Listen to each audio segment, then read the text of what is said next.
Okay, we are back with Thomas Taylor's dissertation on the philosophy of Aristotle, and this is where we left off. So I'm going to just go back up in the text itself. We're not rereading these footnotes, but let's get a little bit of review. It's a long paragraph. Okay. Let's start right here. Hence, therefore, it is now evident what place is, for there are nearly four things of which it is necessary place should be one, for it is either form or matter, or a certain interval between the extremes of a thing, or the extremes, if there is no interval beside the magnitude of the inherent body. But of these, it is evident that three of them cannot be place, though containing, indeed, it appears to be form, for the extremes of that which contains and of that which is contained are in the same. Both, therefore, are boundaries, so the form of a thing and the place in which it is occupy the same space in some sense, but one is the place, one is not. Both, therefore, are boundaries, yet not of the same thing, but form is the boundary of the thing contained, but place of the containing body. It's useful to remember he defines place as the boundary of the containing body of a thing. In consequence, however, of that being frequently changed, which is contained and divided, while that which contains remains, as water from a vessel, that which is between appears to be a certain interval, as if that which is changed were something beside body. But this is not the case, but any body whatever departs among those that are transferred and are naturally adapted to touch. Yeah, it's kind of confusing. The footnote was helpful last time. Any body, whatever, departs among those that are transferred and naturally adapted to touch. Okay, and now I don't even remember exactly what the explanation was, but let's just reread this footnote. That is, which are naturally adapted merely to touch and not be united, for things which are united, as for instance, air to air and water, are no longer in place, nor as in this vessel in which things are conjoined. We're just going to keep going, get to the new stuff.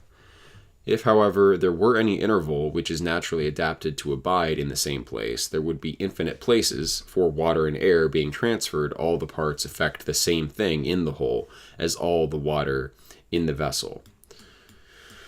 Right, we need the place not to be around an interval, or else any arbitrary distance of interval would have its own place, and there'd be places within places within places.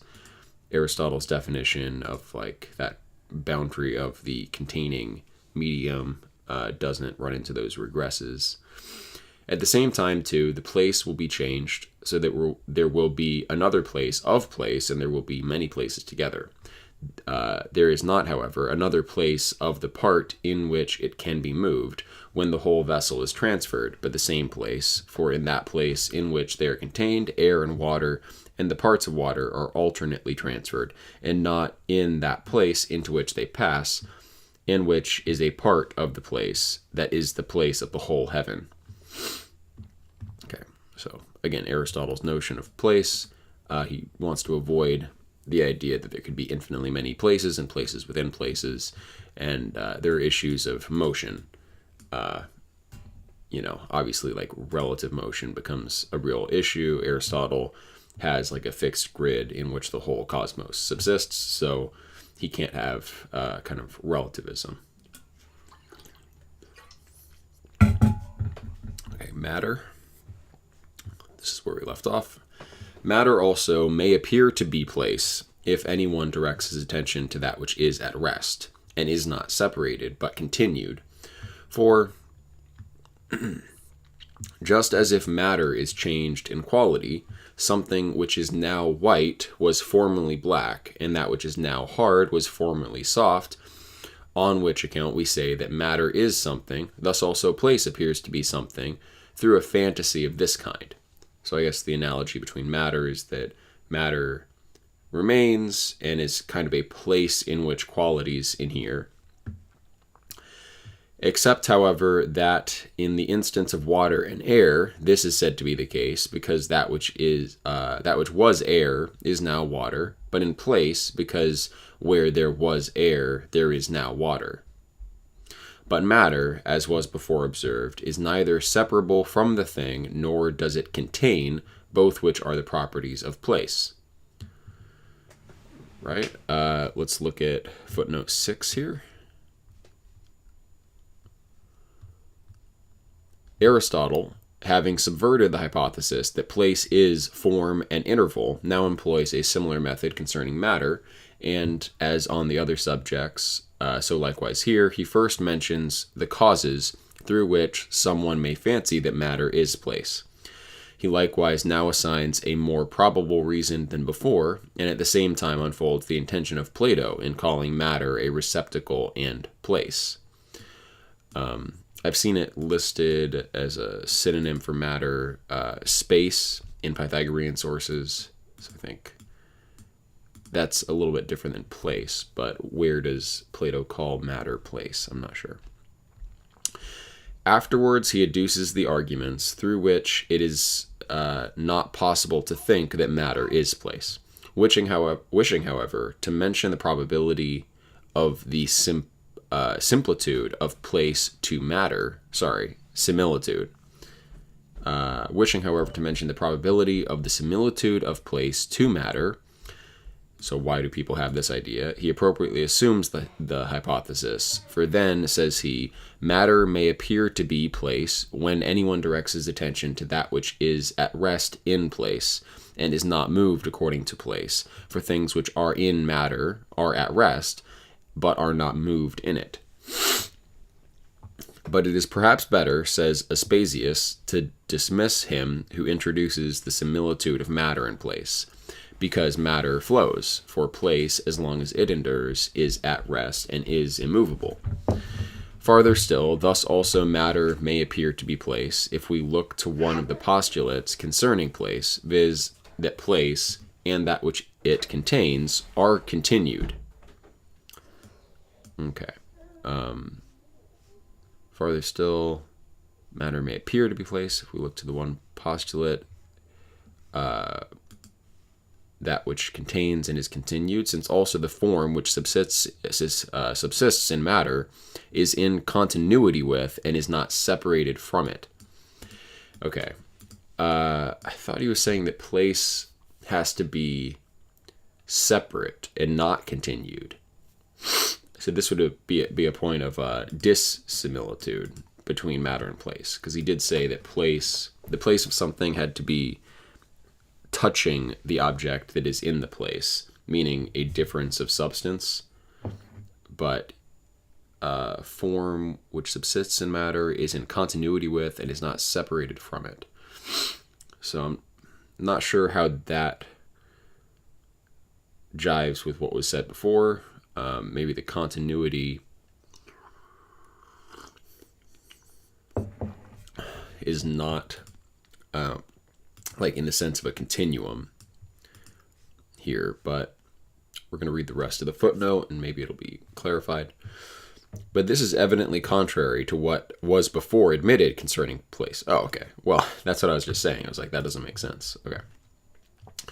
In such a hypothesis, therefore, Aristotle assigns the cause of the deduction from that which is properly place to matter. But this is the similitude of the mode according to which we arrive at the conception of matter and place. For we apprehend that there is such a thing as matter in consequence of seeing one and the same thing, which is now hard, but was formerly soft, and which is now white, but was formerly black, and which we call the subject of these qualities. In like manner, through the same auxiliaries, we also arrive at the conception of place, because where air formerly was, there air is now. Aristotle, however, appears to have added a small difference through which he subverts all the apparent similitude when he says, quote, except, however, in the instance of water and air, etc. For if the form which subsists in matter fashions the matter and makes it to be essentially denominated, but that which is in place does not fashion the place, nor is any part of it, nor produces any one thing together with it, nor is place denominated according to it. If this be the case, it is evident that there is a great difference between matter and place.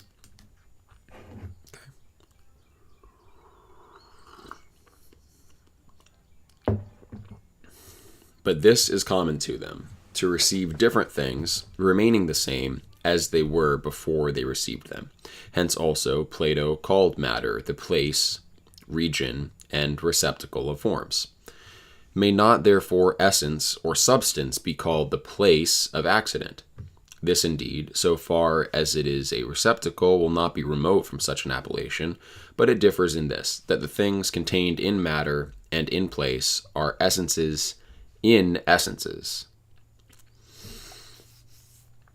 Okay, so the way in which an accident is in the substance is not the same way in which an object is in place, but there is an analogy, so sometimes it may seem appropriate to call matter place. I'm not sure exactly what he means by essences in essences. Okay, after this, Aristotle briefly reminds us of what he had mentioned before, viz. Of the properties which distinguish place from matter, but they are these. Place is separable from that which it contains.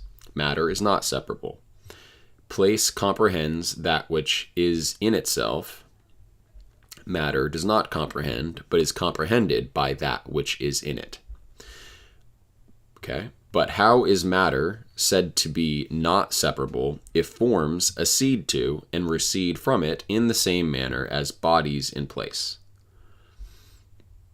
In the first place, everything which may be separated ought to remain, that thus it may be said to be separated.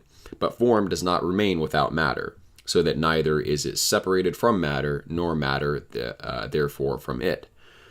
In the next place, matter, together with form, make the composite to be one thing, matter being in a certain respect changed together with the form, and on this account will not be separable.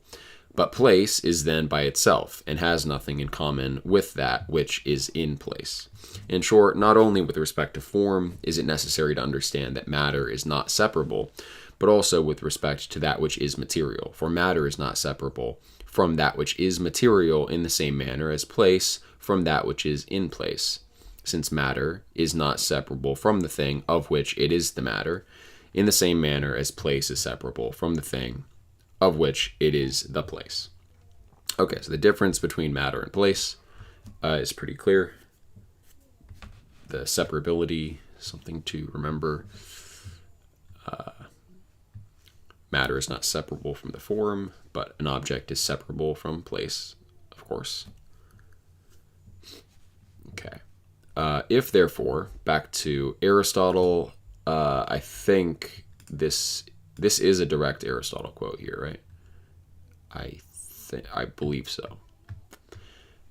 If therefore a place is no one of the three, viz. If it is neither form nor matter nor interval, in consequence of always being something different from the thing which is transferred, place must necessarily be that which remains of the four, viz. It must be the boundary of the containing body.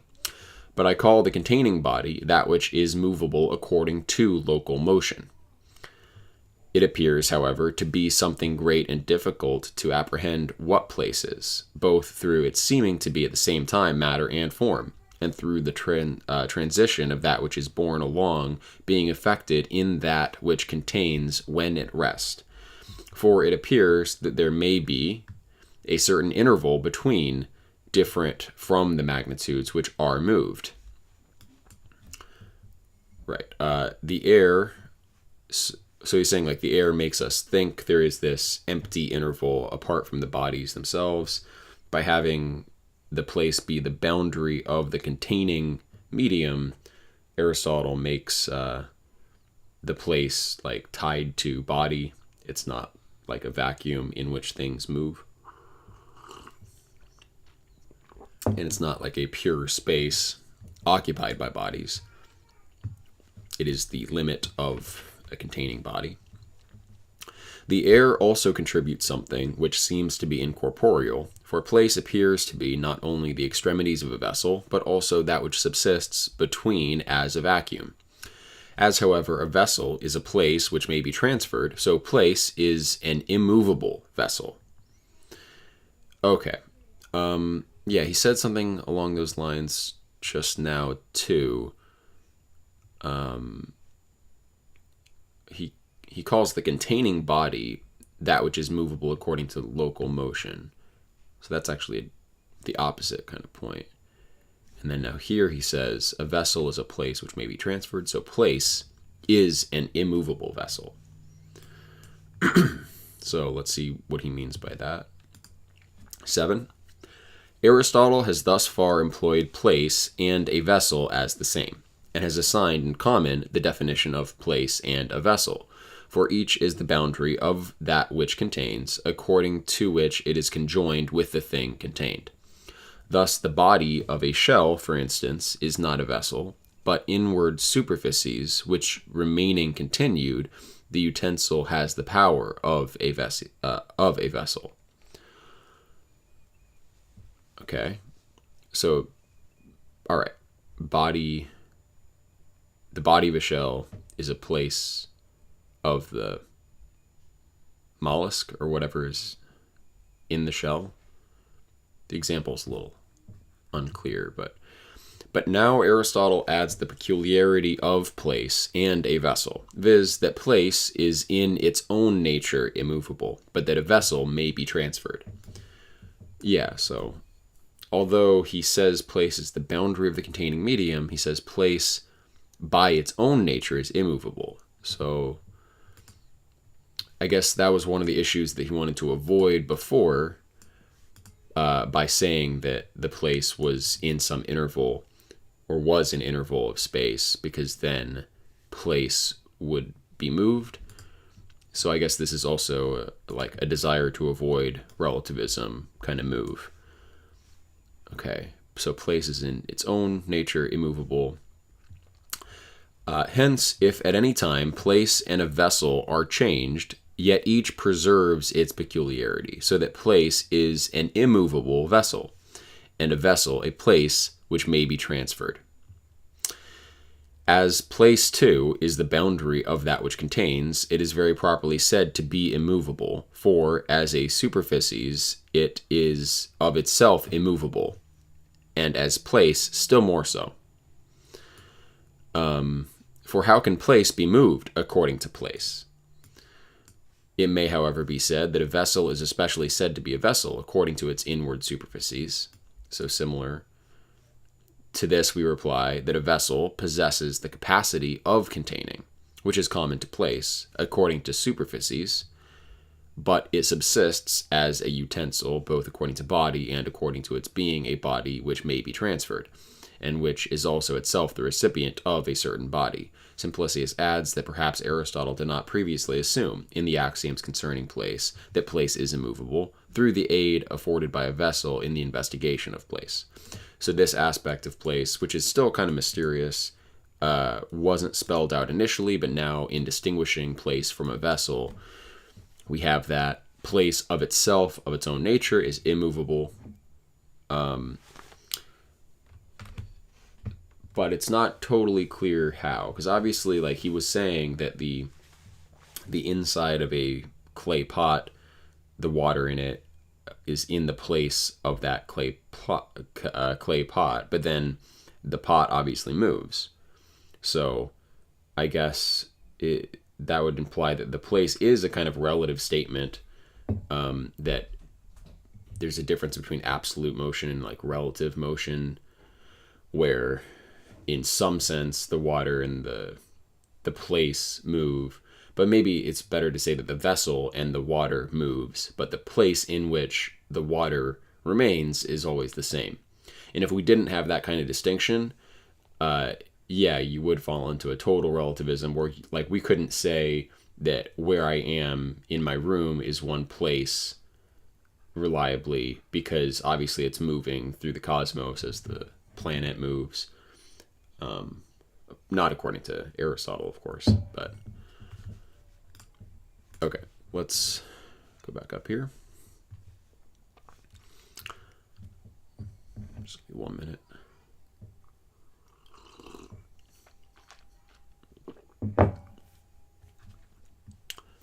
Hence, when anything is moved in that which is moved,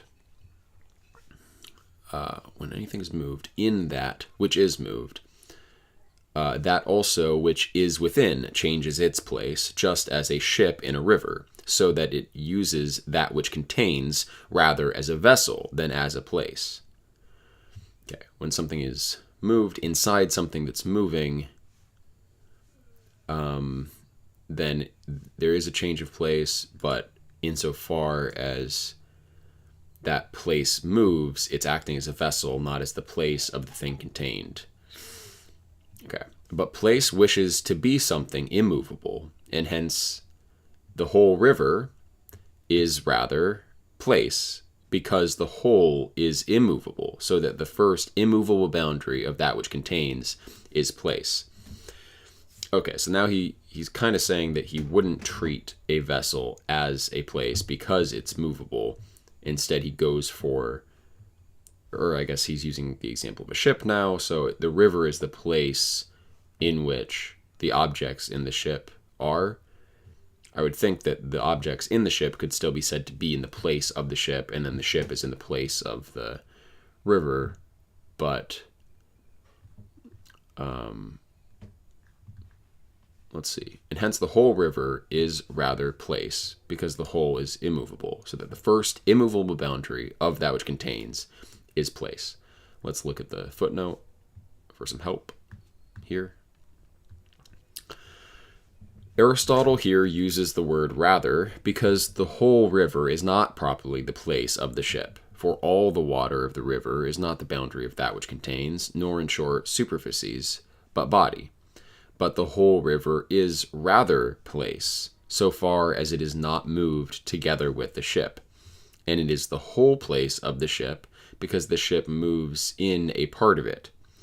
Or shall we say that neither is the river the place of the ship, but the whole river will be in place, as Alexander says, in consequence of the boundary of that which contains, it not being moved together with it, and the ship will be in a vessel. And perhaps, says he, it may be said that neither is the whole river the place of the ship, but of the water which it contains, if we understand by a river, not water, but the superficies of the earth comprehending water. For it may be more congruously said of this, hence the whole river is rather place. For this superficies of the earth, being immovable, is properly the place of the water which is comprehended and moved in it. Yet it is not primarily the place of the ship, but the ship indeed is in the water, as in a vessel, and the water is in the bank of the river which contains it, as in a place. Okay. So then what's the place of the ship, per se? Aristotle said it was rather the river.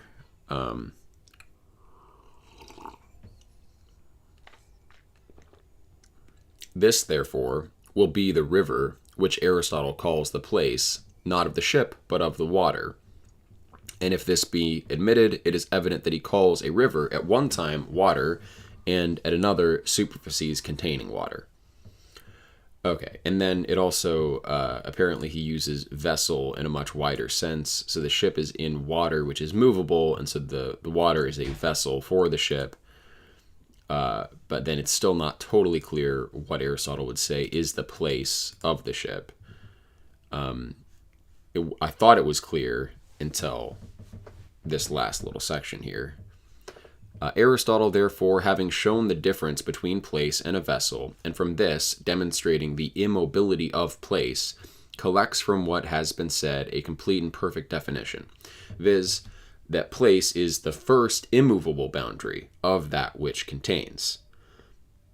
By the word first, concisely manifesting the proximate, which he had before signified by the words, according to which it is conjoined to the thing contained. Yeah, but the conjoining with the thing contained, of course, didn't involve the idea of it being immovable. So a vessel would also be immediately conjoined to the thing contained, touching the thing contained. But that won't always be place, because place is supposed to be immovable. That's, I guess, the distinction. For a thing is said to be in place both when it is in the inward superficies of the containing body and when it is in the interior part of that which contains the thing contained. So it's in place, like if there was, so you have like a clay pot and there's water in it, and then you have a little box and something in the little box, or you have an object floating in the water, I guess. So similar to the river and ship example, basically exactly the same. The place would be the pot, or the place would be the riverbanks, apparently. Which is, that wasn't clear until he just kind of like completed the definition just then. So, thus, for instance, if a stone is in water and the water is in unmoved air, the stone is comprehended in the superficies of the air, yet it is neither proximately nor primarily in it. I'm kind of losing track, so let's just restart the sentence. Thus, for instance, if a stone is in water and the water is in unmoved air, the stone is comprehended in the superficies of the air, yet it is neither proximately nor primarily in it, neither is it conjoined, according to this, to that which is comprehended. Hence, neither is this properly placed.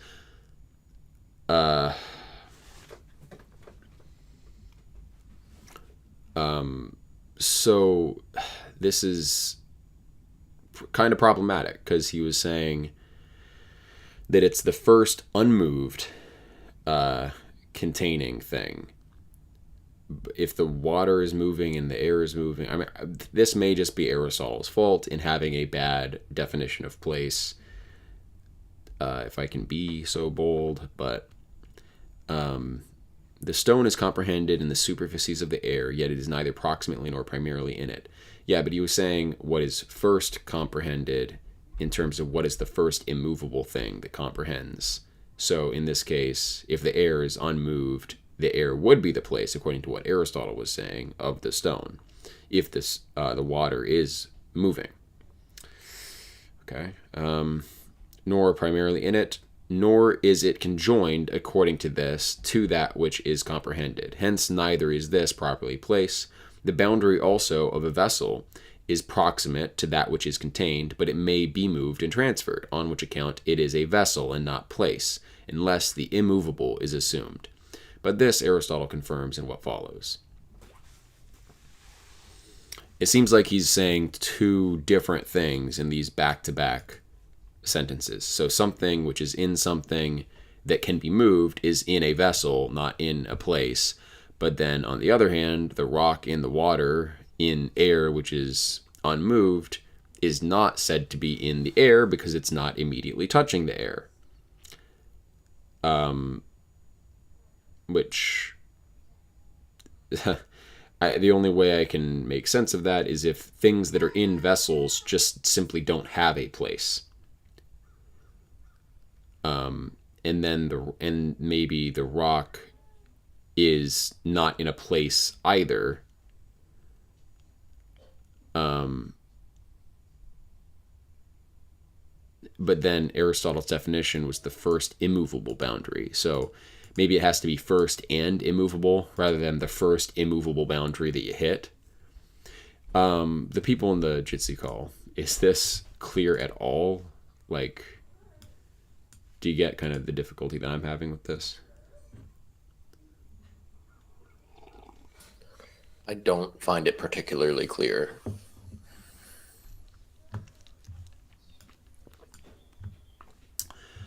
Okay, let's we'll keep looking at Aristotle, and if it doesn't make sense, it just doesn't make sense. That's a possibility.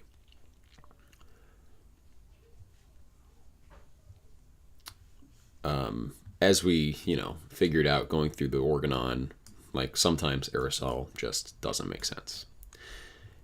Hence, when anything is moved in that which is moved, that also which is within changes its place, just as a ship in a river, so that it uses that which contains rather as a vessel than as a place. We need to know, does everything have a place or not?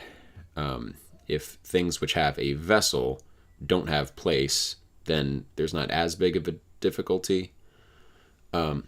Let's keep going, though. But place wishes to be something immovable, and hence the whole river is rather place, because the whole is immovable. Okay. The whole is immovable. So that the first immovable boundary of that which contains is place. So hopefully this clarifies that final definition. And on this account, the middle of the heavens and the extremity of the circular motion which is towards us appears to be especially common to all things, this above and that beneath. Because the one always abides, and the extremity of the circle also abides, possessing a sameness of subsistence. So I think he's saying that the heavens are like a common place to all things, I think.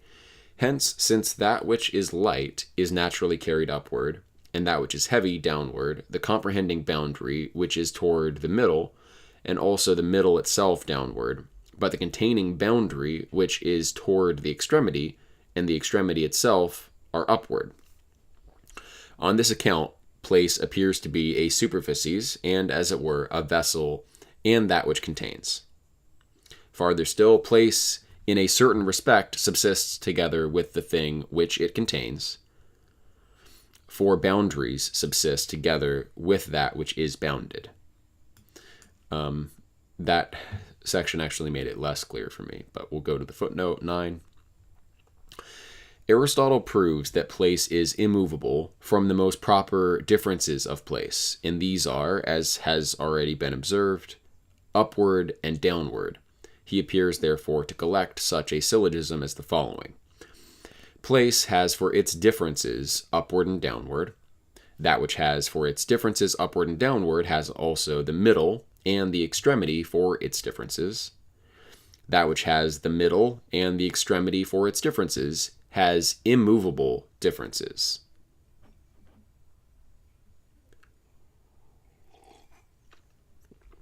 That which has immovable differences is immovable.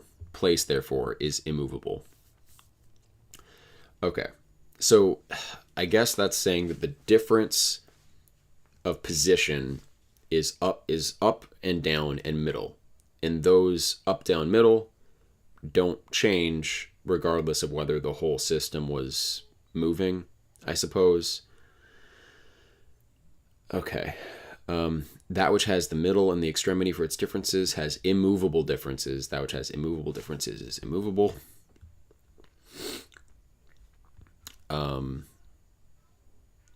Does this rely on the theory that the earth is immovable for it to work? It is. Yeah, this is a pretty confusing section, actually. We're just going to keep reading the footnote.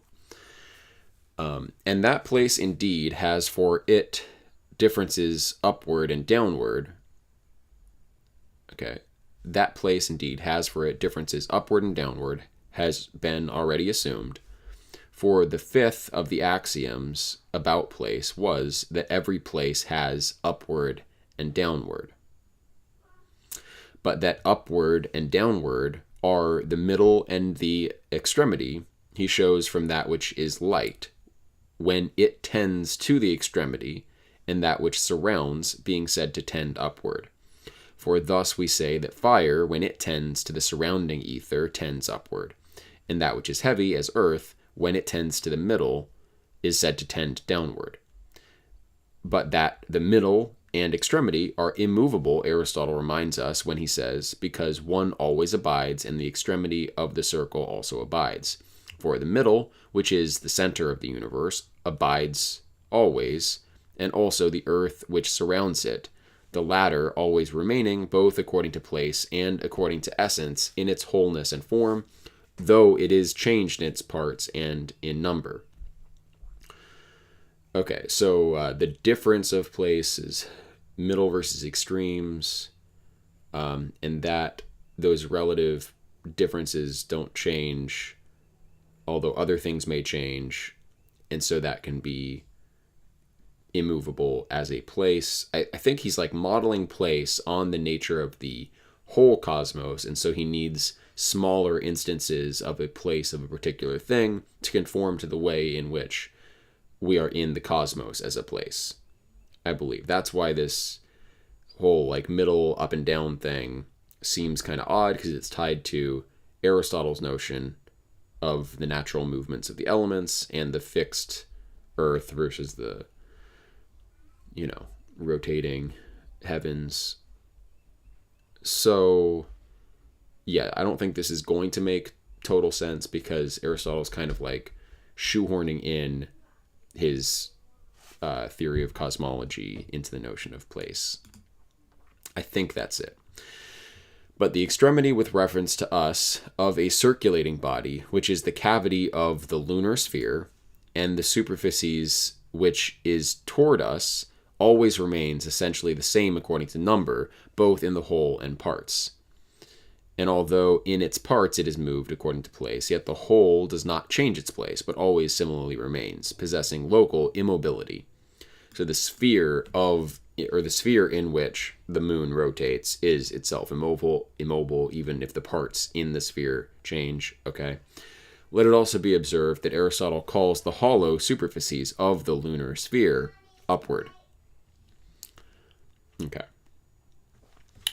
But that a thing whose proper differences are immovable is also immovable is evident, for differences and essential parts are constitutive of essence.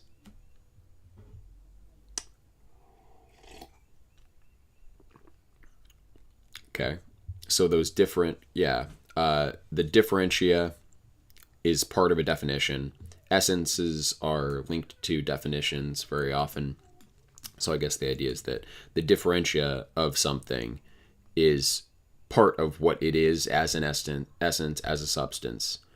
And so if the differences are immovable and the differences are constitutive of the essence in question, then the essence in question will also be immovable, which is not real sound logic, but we get like the gist of it, or why the notion would be attractive.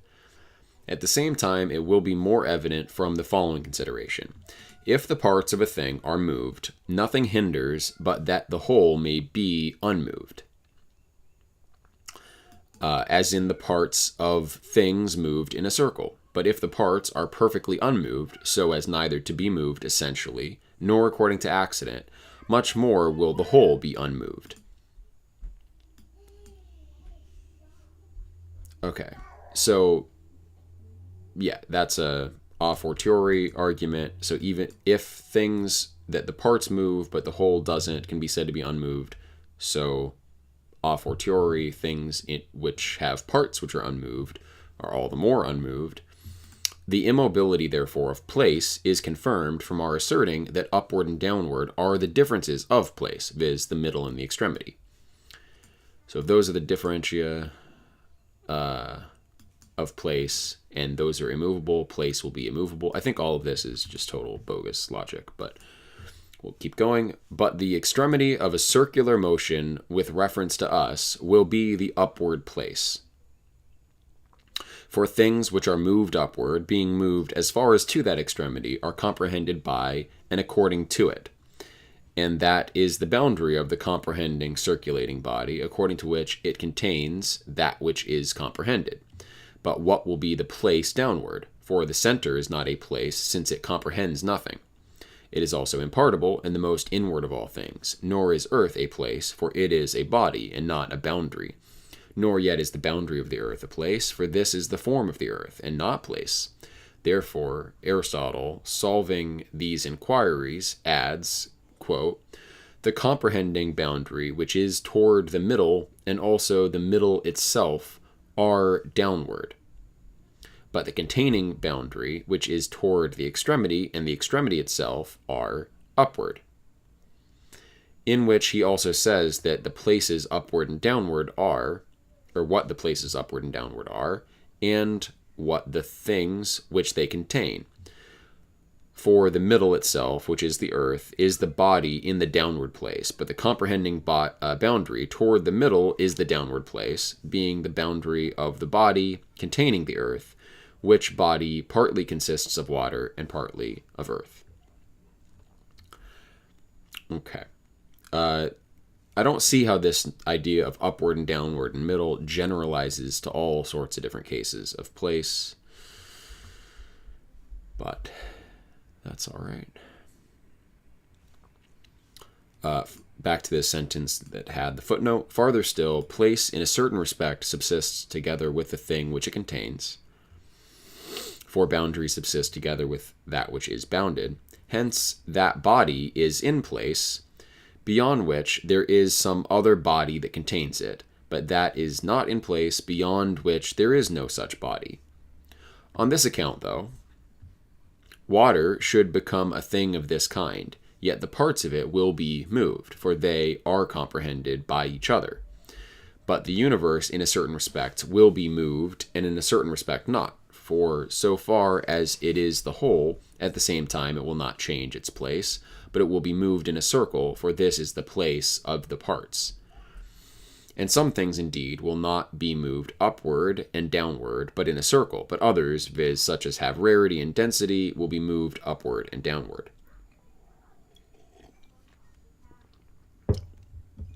Yeah, it's sort of odd. It feels like he just shifted from the general notion of place to a notion of place that's kind of dependent on his cosmology. Okay. Footnote 1. Aristotle, having defined place to be the first immovable boundary of that which contains, well observes that according to this definition, not every body is in place, but that only external to which there is some body comprehending it.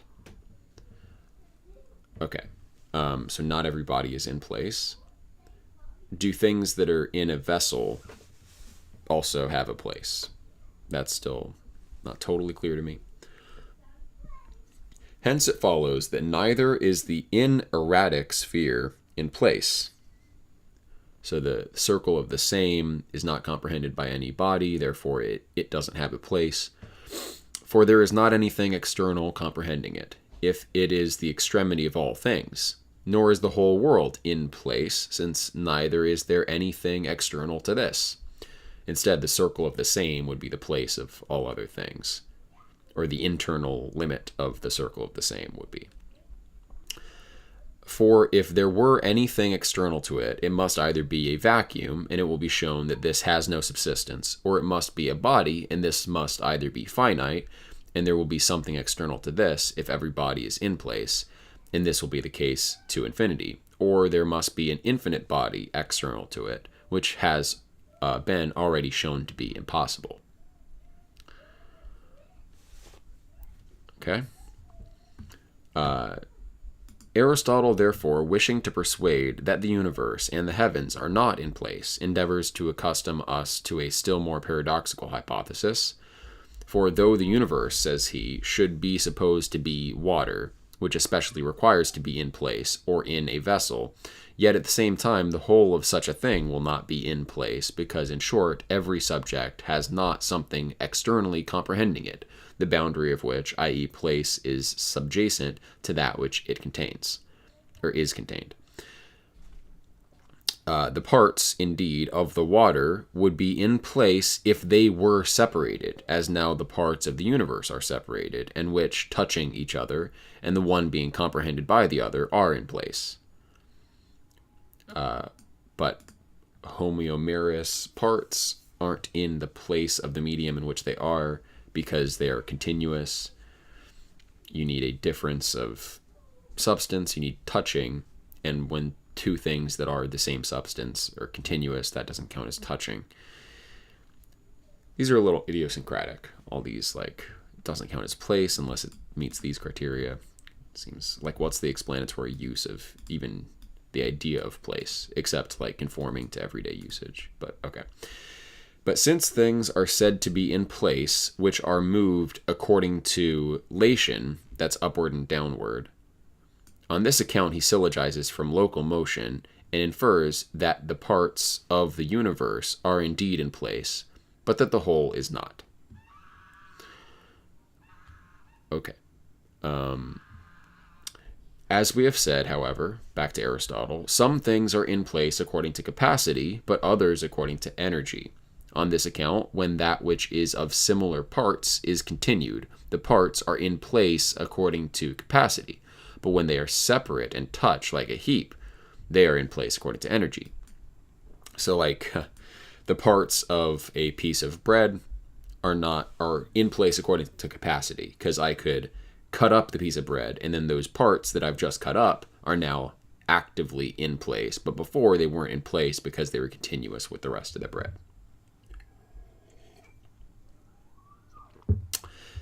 And some things indeed are in place essentially, as for instance, every body which is movable, either according to lation or according to increase, is essentially somewhere. Anything that can move up and down or augment or diminish is essentially in a place, he's saying. Every body which is movable in those two ways is essentially in a place. But what about bodies that are movable upward and downward, but are in a medium that is itself, movable? Like you have a big, again, a clay pot, and then you have inside something that bobs up and down or that grows and shrinks. And we would say that's in a vessel, but the place needs to be the first immovable boundary.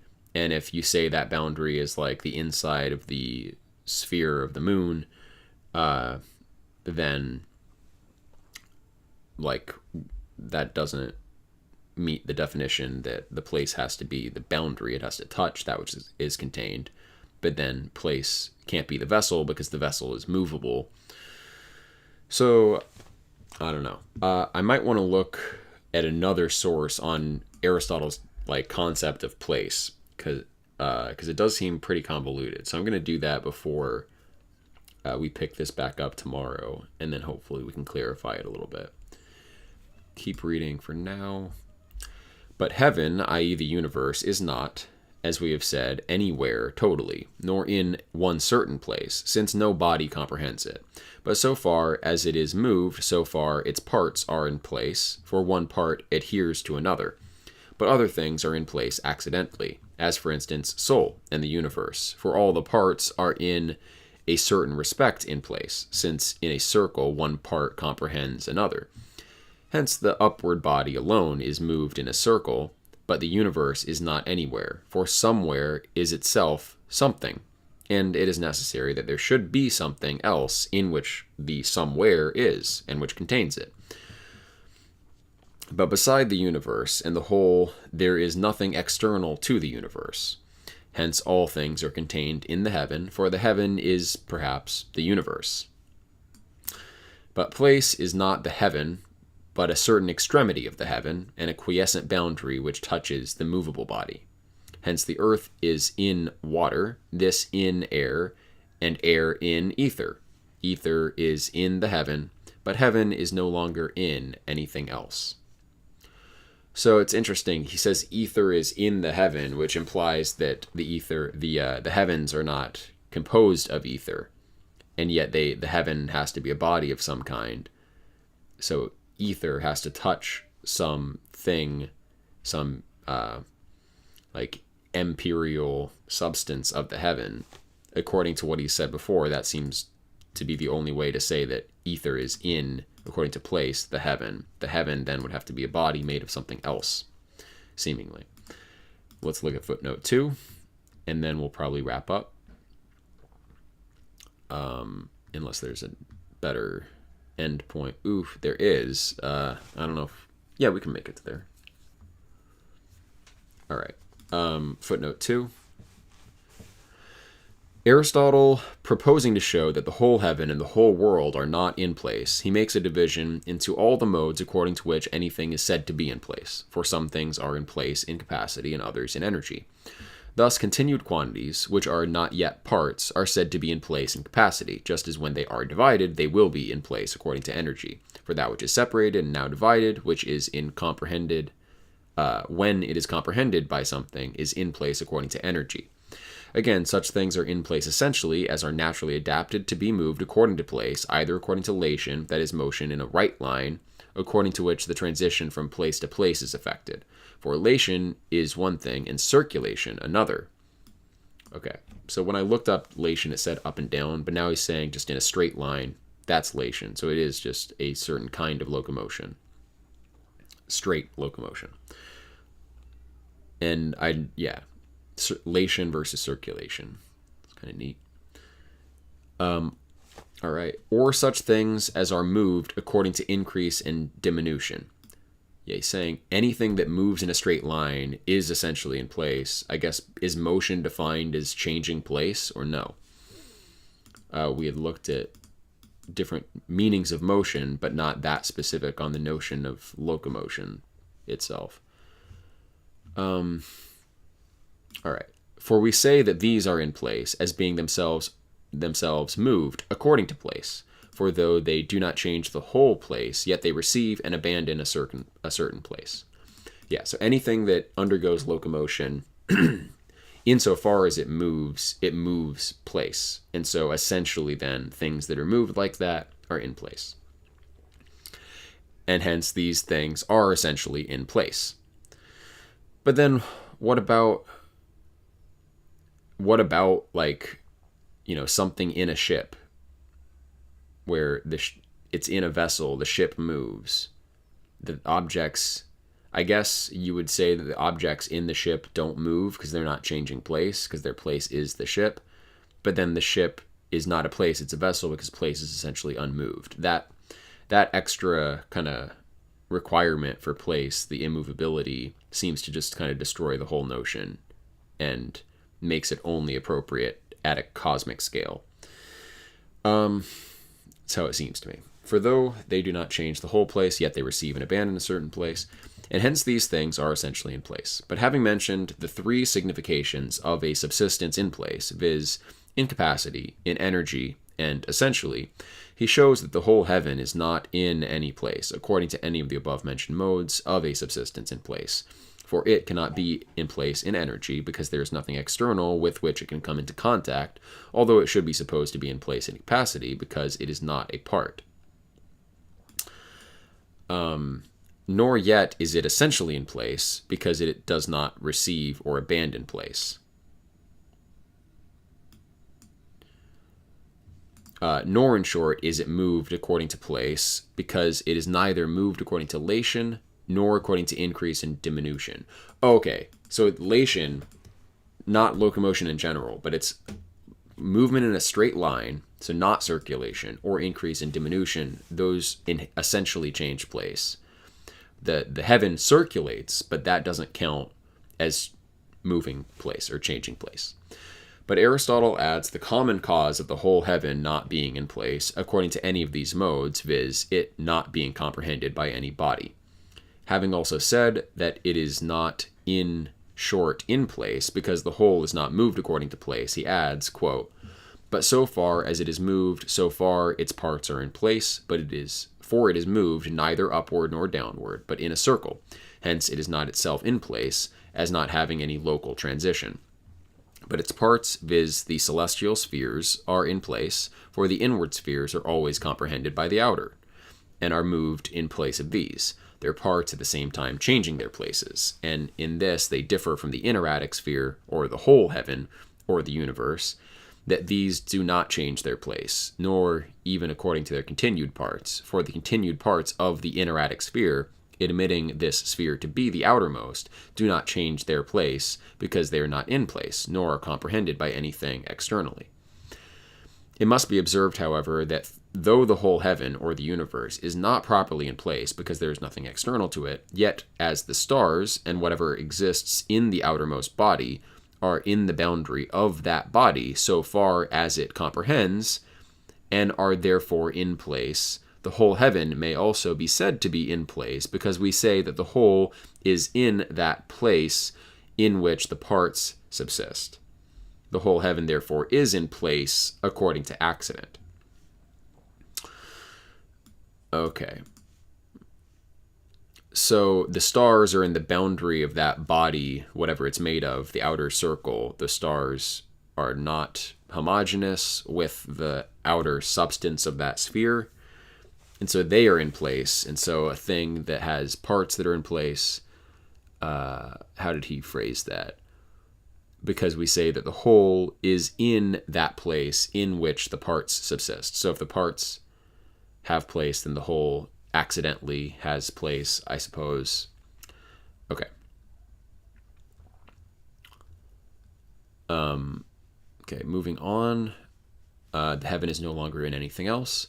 But from these things, it is evident that this explanation of place being admitted, all the doubts may be solved. For neither is it necessary that place should be co-increased, nor that there should be a place of a point, nor that two bodies should be in the same place, nor that there should be any corporeal interval, for that which is between place is any casual body, and not an interval of body.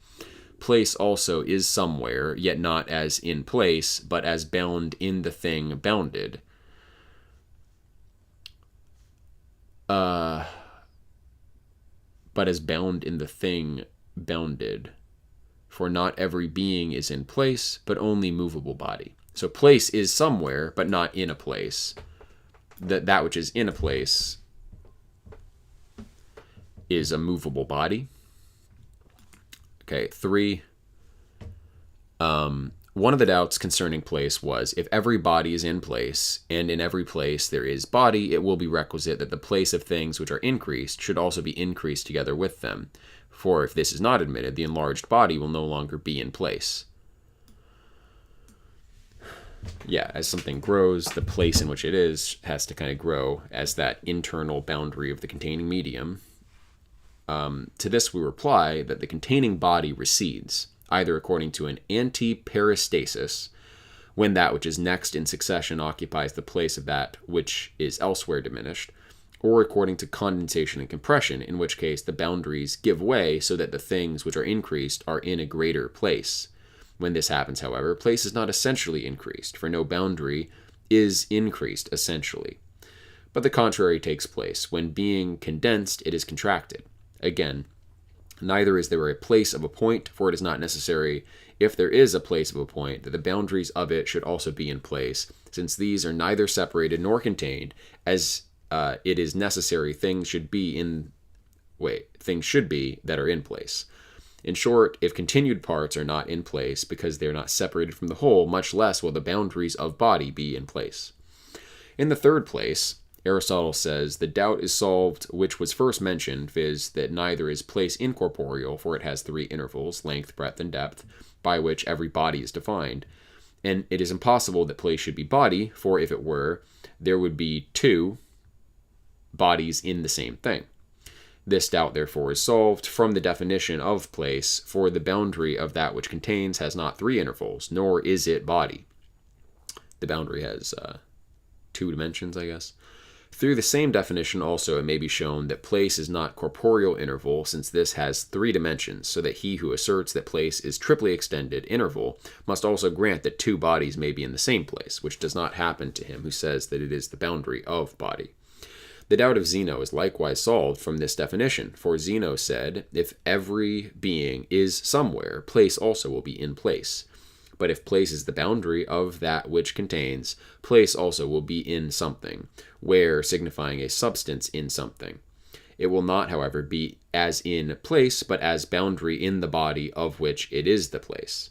So that it will necessarily follow that place will not be in place, since a movable body is indeed in place according to Lation, but the boundary of that which contains is not essentially movable according to Lation, for it has not a separate subsistence. So place, the internal boundary of the containing medium, is in the containing medium as as a boundary, but not as a place. Yeah, all of this seems totally like convoluted and not totally consistent. Everything, therefore, tends to its own place in a becoming manner, for that which is next in order and touches, not by violence, is of a kindred nature. And being connascent indeed, they are impassive, but when they come into contact, they are mutually passive and active. Hence, everything naturally abides in its proper place, not irrationally, for this particular part has the same ratio to the whole place. This particular part has the same ratio to the whole place as a divided part to the whole, as for instance when anyone moves a portion of water or air. Thus also is air to water, for this is as matter, but that as form. Water indeed is the matter of air, but air as it is as it were a certain energy of water. For water is air in capacity, but air is after another manner water in capacity. Afterward, however, we shall determine concerning these things, but the occasion rendered it necessary to speak about them at present, and what has now been obscurely said will then be more perspicuous. If, therefore, the same thing is matter and energy, for water is both, but is one in capacity and the other in energy, it will subsist in a certain respect as a part of the whole, hence also in these there is contact. But there is a coherence when both become one in energy, and concerning place, indeed, that it is and what it is has been said. Footnote 4 is long. Okay, not like impossibly long, but longer than I wanted to go on for. Let's use this footnote 4 as a way of reviewing the notion of place before we move on to the next chapter, which I guess will be on the vacuum or the non-existence thereof. So, okay. Definitely a tricky section today. Thanks everybody for listening, contributing. So we will pick this back up tomorrow.